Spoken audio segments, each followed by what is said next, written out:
অনেক দিন পর আমি আমার বরের সাথে আর আমার মেয়ের সাথে বেরিয়ে পড়লাম অল্প ঘোরার জন্য। গিয়েছিলাম হচ্ছে গণেশ মন্দিরে, তো ভাবলাম তোমাদের সাথে অল্প শেয়ার করে দিই। তো দেখো, এর আগেও আমি গণেশ মন্দিরের ভিডিও আপলোড করেছিলাম। যাকে তারপর ওইখানে যাওয়ার পর তো আমার মনটা খুবই ভালো হয়ে যায়, কারণ খুবই শান্তিপূর্ণ একদম জায়গা। মন্দিরে যেতে আমার বেশ ভালোই লাগে, আর আমার মেয়েও ভালোবাসে আর ওর বাবাও যেতে ভালোবাসে। যেহেতু আমার বরের ছুটি ছিল, তো ভাবলাম যে মন্দিরেই ঘুরে আসি অল্প গিয়ে।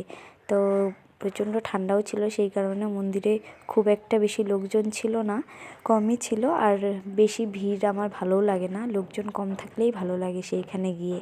তো এই যে ও ঘন্টা বাজাচ্ছে, ওর বাবাকে বলছে যে ঘন্টাটা বাজিয়ে দাও, সেই কারণে ওকে নিয়ে বাজাচ্ছে।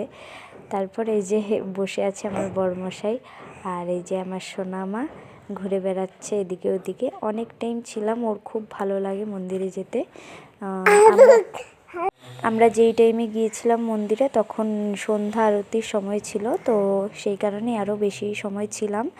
আরতি দেখে তারপর আমরা চলে আসি। তো যাই হোক, তোমরা কেমন আছো সবাই কমেন্ট করে আমাকে জানিয়ে দিও, আর আমার এই ভিডিওগুলো তোমাদের কেমন লাগে কমেন্ট করে জানাতে ভুলো না। তো আর যারা যারা নতুন আমার ভিডিও দেখছো অবশ্যই আমার চ্যানেলটাকে সাবস্ক্রাইব করে দিও, আর আমার পাশে থেকো সবসময়, আমার ভিডিওতে লাইক কমেন্ট করে দিও। তারপরে ওইখানে গান হচ্ছিল, সেই কারণে আমার মেয়ে অল্প নাচ করছিল গান শুনে শুনে। যেখানেই গান শুনে ও নাচ করা শুরু করে দেয় আর কি।